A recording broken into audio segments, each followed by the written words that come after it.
Hello everyone. आज हम start करेंगे analysis of statically indeterminate trusses. अब ये इनडिटर्मिनेट ट्रसेस क्या होता है, तो आप ये फिगर देख सकते हैं। इसमें अगर हम ए पॉइंट पर देखें तो हिंज सपोर्ट है और बी पॉइंट पर भी देखें तो वो हिंज सपोर्ट है। अब ए पॉइंट पर इसके पास एक हॉरिजॉन्टल रिएक्शन है, एक वर्टिकल रिएक्शन है। ऐसे ही बी पॉइंट पर इसके पास एक वर्टिकल रिएक्शन है, एक हॉरिजॉन्टल रिएक्शन है। मतलब टोटल नंबर ऑफ रिएक्शन इस पर 4 है। बट हमारे पास इक्वेशन कितनी होती हैं? 3 होती हैं। 3 इक्वेशन हैं, 4 हमें अननोन है।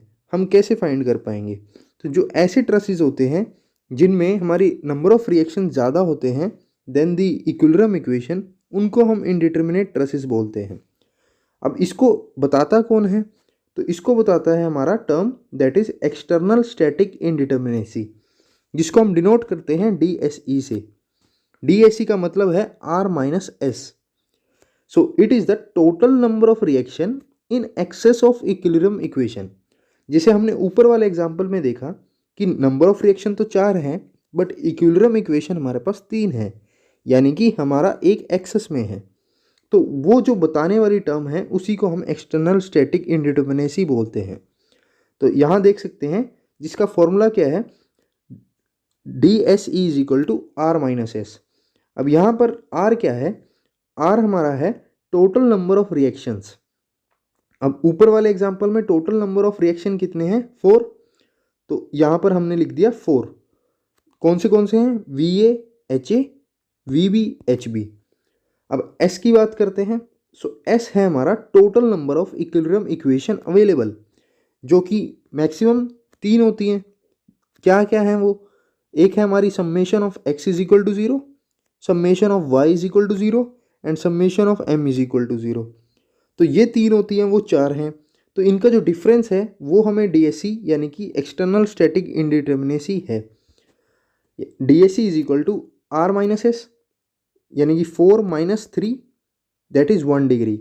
यानी कि हमारी जो नंबर ऑफ रिएक्शन है वो एक ज़्यादा है इक्विलिब्रियम इक्वेशन से, यानी कि हम एक अननोन फाइंड नहीं कर पाएंगे, हम सिर्फ 3 अननोन निकाल पाएंगे क्योंकि हमारे पास इक्वेशन ही 3 है। तो ये इन ट्रस को हम क्या बोल देते हैं? Indeterminate truss. और यानी कि DSE क्या आनी चाहिए? ज़्यादा आनी चाहिए। उन्हीं ट्रस को हम क्या बोलेंगे? इनडिटर्मिनेट ट्रस बोलेंगे। अब नेक्स्ट कंडीशन आती है हमारे पास कंपैटिबिलिटी कंडीशन। अब कंपैटिबिलिटी कंडीशन का मतलब है कि डिफॉर्मेशन इन AB कौन सा है? AB हमारा है, ये AB है।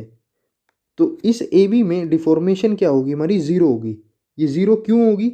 क्योंकि ये सपोर्टेड है, एंड A से भी सपोर्टेड है एंड B से भी सपोर्टेड है। ना तो एंड A कहीं इधर का उधर हो सकता, ना हमारा B हो सकता। अब दोनों की मूवमेंट नहीं हो सकती, यानी कि दोनों A और B फिक्स हैं हमारे। अब दोनों फिक्स हैं तो यानी कि AB भी हमारा क्या रहेगा? फिक्स रहेगा। ना वो इलोंगेट हो सकता, ना वो कंप्रेस हो सकता। यानी कि उसके अंदर भी क्या है? फोर्स हमारी 0 है, यानी कि डिफ्लेक्शन हमारी 0 है। तो ये हमारी होती है कंपैटिबिलिटी कंडीशन। डिफॉर्मेशन इन AB यानी कि डेल्टा इज इक्वल टू 0। अब ये आया कैसे? अब डेल्टा 0 है तो यानी कि फोर्स भी AB में क्या होगी? 0 होगी। कैसे? क्योंकि हमने पढ़ा है कि डेल्टा क्या होता है? PL/AE। सो यहाँ से हम निकाल सकते हैं कि FAB जो होगा वो क्या होगा? AE into delta divide by L। अब डेल्टा 0 है यानी कि FAB भी हमारा क्या होगा? 0 होगा। अब इसका रीज़न ये है कि due to the hinge support at A and B। अब A पर भी हिंज सपोर्ट है, B पर भी हिंज सपोर्ट है। The pins at A and B cannot move. अब वो मूव नहीं कर सकती। अब वो मूव नहीं कर सकती यानी कि डिफॉर्मेशन मेंबर AB में क्या होगी? 0 होगी। Since it can not elongate, ना तो वो इलोंगेट हो सकता ना वो कॉन्ट्रैक्ट हो सकता, क्योंकि पिन मूव ही नहीं कर सकती। तो इसलिए ये हमारी कंपैटिबिलिटी कंडीशन होती है जो ये बता रही है कि हमारा अगर दो सपोर्ट के बीच में जो मेंबर है उस पर हमारी फोर्स 0 होगी, क्योंकि सपोर्ट मूव नहीं कर सकते। सपोर्ट मूव नहीं करते तो इसलिए ना हमारा मेंबर इलोंगेट हो सकता ना कंप्रेस हो सकता, यानी कि उसमें फोर्स हमारी 0 होगी, उसकी डिफ्लेक्शन भी क्या होगी? 0 होगी। तो ये कंपैटिबिलिटी कंडीशन आ गई और हमें यहाँ से DSE पता चल गया कि वो क्या होता है, आर माइनस एस होता है।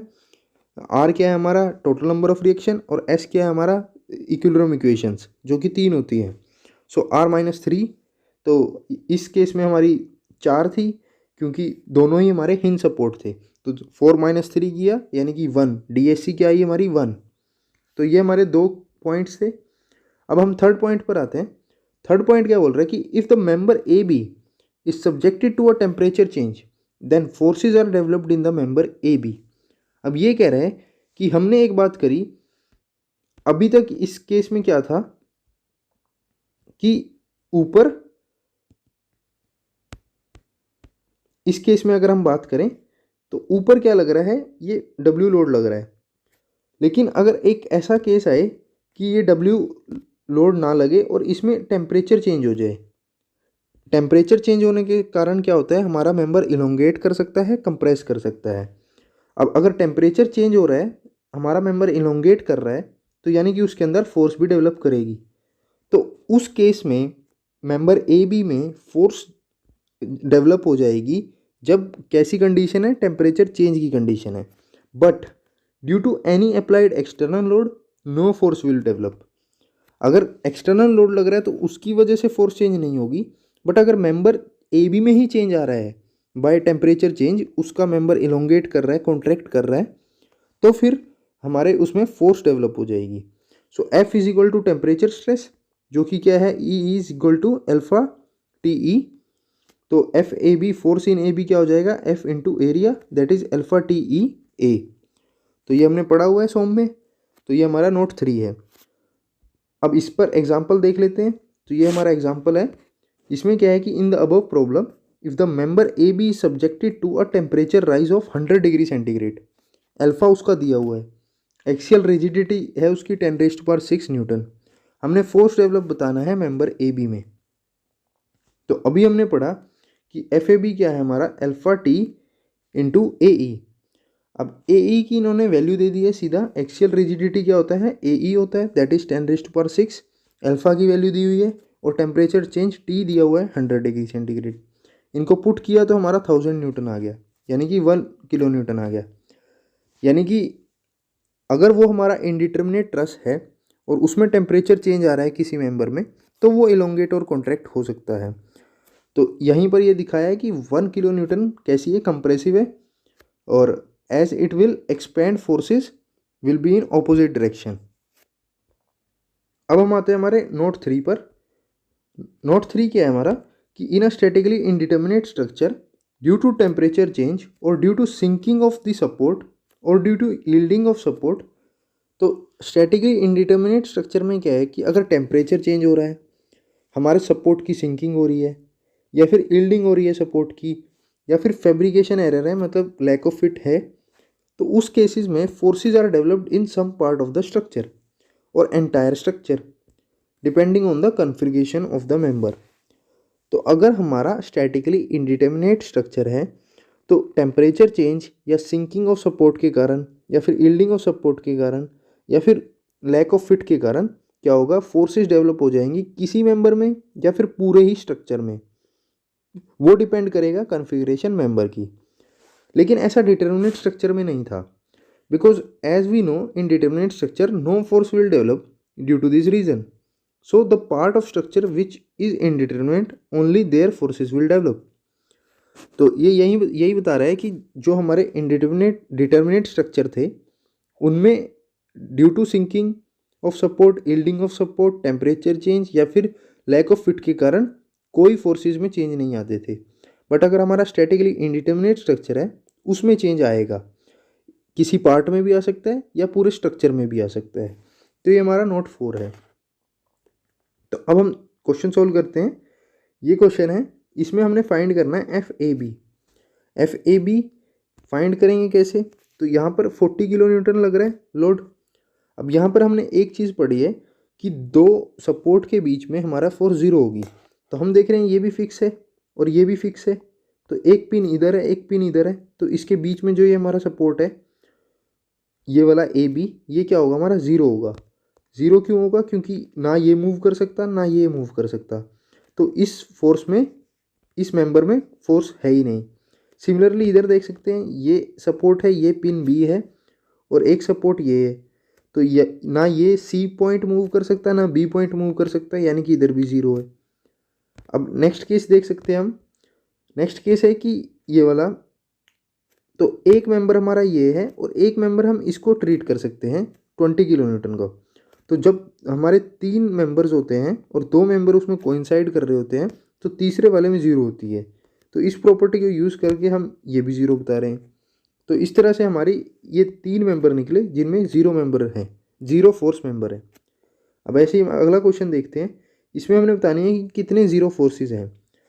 तो अगर इसमें बात करें हम, तो ये एक सपोर्ट है, ये एक हिंज सपोर्ट है, ये 2 हिंज सपोर्ट है, मतलब हॉरिजॉन्टल मूवमेंट नहीं हो सकती। तो यानी कि इस मेंबर में क्या होगा, ज़ीरो फोर्स आएगी। अब ऐसे ही अगर हम ये देखें, ये एक फोर्स इधर लग रही है और एक फोर्स इधर है और एक फोर्स ये है। तो 3 फोर्सेस हैं, एक ही पॉइंट पर कोइंसाइड कर रही हैं, जिनमें से 2 फोर्स एक ही पॉइंट पर कोइंसाइड कर रही हैं। तो तीसरे वाली में हमारी क्या होगी, ज़ीरो फोर्स होगी।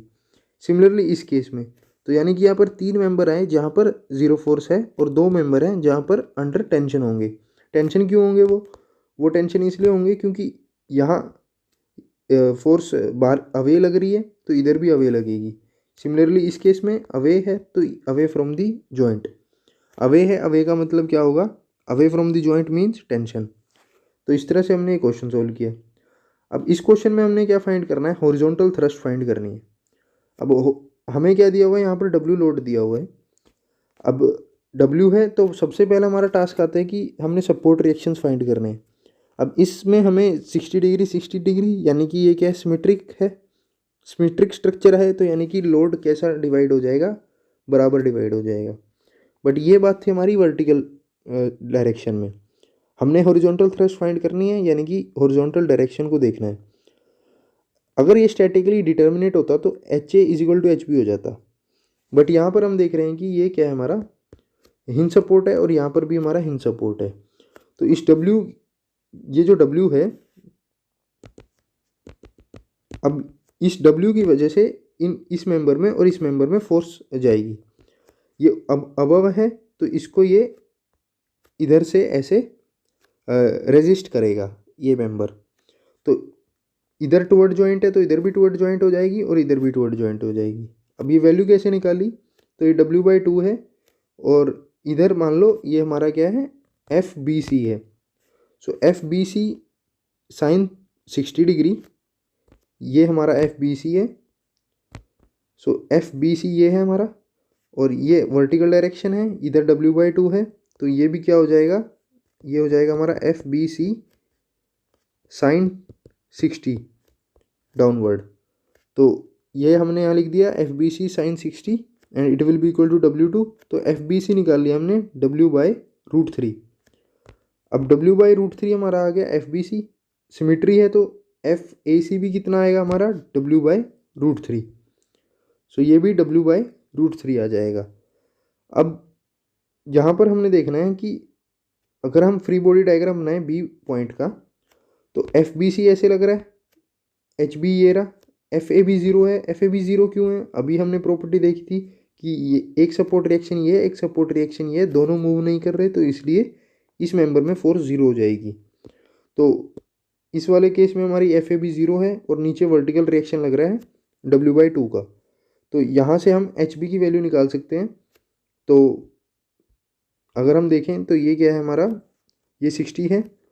सो W/√3 cos 60 हो जाएगा और cos 60 हमारा होता है 1/2। सो हमारा HB की वैल्यू हमें मिल जाएगी W/2√3। तो इस तरह से हम ये हॉरिजॉन्टल थ्रस्ट निकाल सकते हैं। अब हम आगे चलते हैं। आगे हमारा काम है related to forces in indeterminate trusses due to lack of fit. Lack of fit क्या होता है, लैक ऑफ फिट होता है कि हमने एक स्ट्रक्चर बनाना है, कंस्ट्रक्शन कर रहे हैं, तो उसमें हमने इतना मेंबर्स इंस्टॉल कर दिए बट एक मेंबर हमारा शॉर्ट रह गया, वो पूरा यहाँ फिट नहीं बैठ रहा, तो उसको हम लैक ऑफ फिट बोल देते हैं। तो उस केस में हम क्या करेंगे, उसको फोर्सिबली फिट कराएंगे, उसको थोड़ा एलोंगेट करेंगे, टेंशन में लेके आएंगे, तो इलोंगेट करके उसको हम फिर बोल्ट के साथ कनेक्ट कर देंगे। तो ये हमारा लैक ऑफ फिट है। तो इसमें क्या है कि member A C is short by delta. तो इस डेल्टा से ये शॉर्ट है ए सी मेंबर हमारा। अब इसको हम फोर्सिबली इसको हम बोल्टेड कर देंगे। अब बोल्टेड कर देंगे तो क्या होगा, इसमें हमारी टेंशन आ जाएगी क्योंकि ये एलोंगेट हुआ है। और जब बोल्ट किया है तो बाकी मेंबर्स में हमारी कंप्रेशन आ जाएगी, सी सी हो जाएगा क्योंकि इधर टेंशन आई है। तो इसको इक्विलिब्रियम में लाने के लिए यहाँ पर कंप्रेशन आ जाएगी। ये डाउनवर्ड है तो डाउनवर्ड राइट है तो हमारी लेफ़्ट अपवर्ड हो जाएगी। तो इस तरह से हम यहाँ पर हम ये देख रहे हैं कि लैक ऑफ फिट की वजह से हमारे बाकी स्ट्रक्चर मेंबर पर भी क्या आ रही है, फोर्सेस आ रही हैं। तो यहाँ पर अब हमने ये पढ़ना है इंटरनल स्टैटिक इंडिटरमिनेसी, जिसको हम बोलते हैं DSI। इसका फॉर्मूला है M-2J-3। It is the number of members in excess of 2J-3। जैसे इस केस में अगर हम देखें तो हमारे मेंबर कितने हैं, 6 हैं, और जॉइंट हमारे कितने हैं, 4 हैं। तो DSI क्या हो जाएगा हमारा, मेंबर 6 माइनस 2 इंटू 4 माइनस 3 यानी कि 1 डिग्री। तो यहाँ पर DSI हमारी क्या आ गई, 1 आ गई। अब यहाँ हमने ये पढ़ा कि if the member AC is short by delta then it must be pulled and connected to truss at C। So tensile force is developed in the member AC। तो AC में टेंसाइल फोर्स आ जाएगी।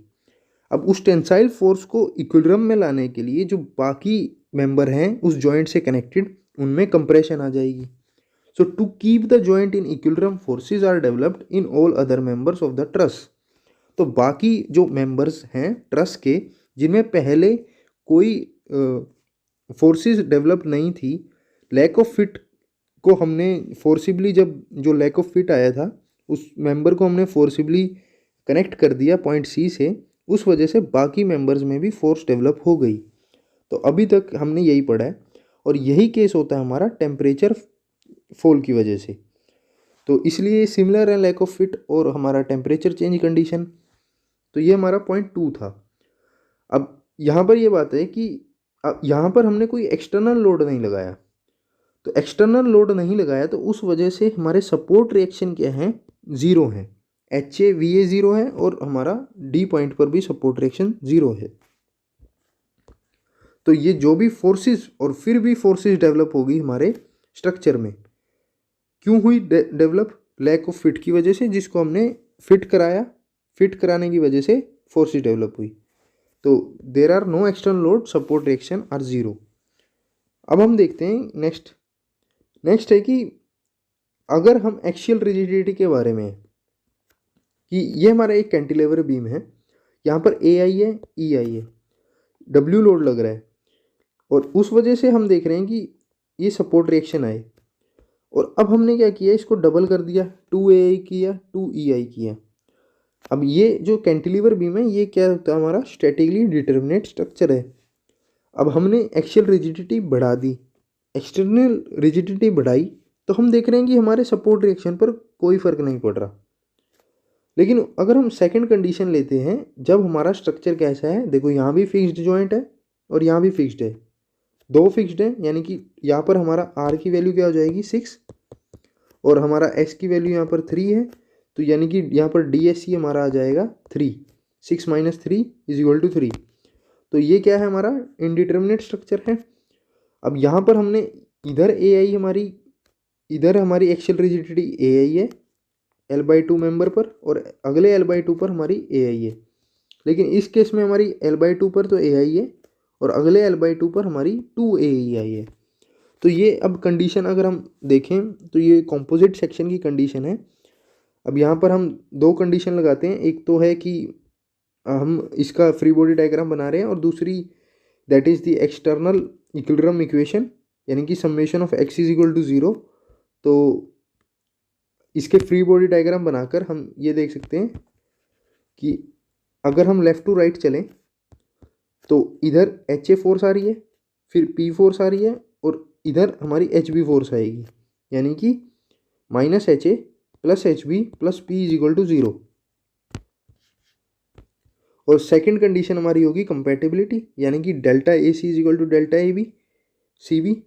तो वहाँ से हमारे पास ये P L by A E की फॉर्म है, तो यहाँ से हमारे पास H A is equal to H B by two आ गया। दोनों को सोल्व किया तो एच ए एच बी की वैल्यू आई, एच ए की वैल्यू हमारी पी बाई थ्री आई और एच बी की वैल्यू हमारी टू पी बाई थ्री आई।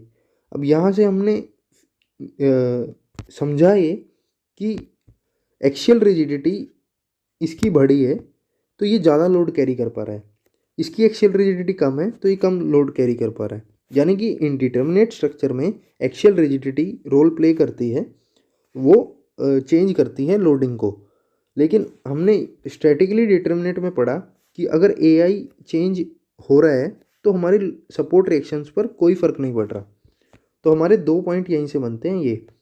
तो कंक्लूजन हमारा ये निकलता है कि in any statically determinate structure, beam हो, ट्रस हो या फ्रेम हो, the cross sectional properties and material properties will not influence the magnitude of support reaction. Statically determinate structure में हमारा जो ये मटेरियल प्रॉपर्टी है या क्रॉस सेक्शनल प्रॉपर्टी है, ए ई है, जो एक्सियल रिजिडिटी है, ये इन्फ्लुएंस नहीं करेगी मैग्नीट्यूड ऑफ सपोर्ट रिएक्शन को, जो कि हमने देखा भी कैंटिलीवर बीम में। वहीं पर अगर हम दूसरा केस लें, स्टैटिकली इंडिटर्मिनेट स्ट्रक्चर लें जैसे कि बीम, फ्रेम या ट्रस, तो वहाँ हम देख रहे हैं कि क्रॉस सेक्शनल प्रॉपर्टी या material property that is A E या ई आई क्या है हमारा, इन्फ्लुएंस करेगा सपोर्ट रिएक्शन को। सो इफ द ये कैसे कर रहा है सपोर्ट, इसका हम सॉम में जैसे हम कॉम्पोजिट सेक्शन पढ़ते थे तो उस केस से हम समझ सकते हैं। हमने यहाँ भी देखा कि कंपैटिबिलिटी कंडीशन जब हम लगा रहे हैं तो वहाँ पर डेल्टा को हम इक्वेट करते हैं। अब डेल्टा अगर हम इक्वेट कर रहे हैं तो डेल्टा का फॉर्मूला में ए ई यूज़ होता है, delta is equal to P L by A E होता है। तो ए ई अगर यूज़ हो गया तो यानी कि ए ई इन्फ्लुएंस कर रहा है हमारे सपोर्ट रिएक्शंस को। तो हमने यहाँ से ये पॉइंट समझ लिया। अब लास्ट पॉइंट ये है कि if the cross sectional area of any member in any indeterminate truss और beam is doubled, then force is that member slightly increases, it does not get double. अब ये बता रहा है कि अगर मान लो मैंने यहाँ पर क्रॉस सेक्शनल एरिया को बढ़ाया तो हम ये नहीं कह पा रहे कि क्रॉस सेक्शनल एरिया बढ़ाने से हमारे जो सपोर्ट रिएक्शन है वो डबल हो गए। हमने यहाँ देखा कि पहले सपोर्ट रिएक्शन हमारे 0.5 पी थे, लेकिन अब 0.3 पी या 0.67 पी हुआ है, तो चेंज डबल नहीं हुआ। हमने यहाँ पर ए ई था, यहाँ 2 ए किया, ए ई था, यहाँ हमने 2 किया, यहाँ पर सपोर्ट रिएक्शन 0.5 पी आया, यहाँ 0.67 पी आया। मतलब क्रॉस सेक्शनल का को डबल करने से हमारे जो सपोर्ट रिएक्शन है वो डबल नहीं हुए, वो बढ़े हैं, बट वो थोड़े बढ़े हैं, वो डबल नहीं हुए। तो हमारा थर्ड पॉइंट ये था। तो इस तरह से हमने ये टॉपिक को ख़त्म किया, that is the related to the indeterminate trusses की analysis part. So hope you like the video, thank you.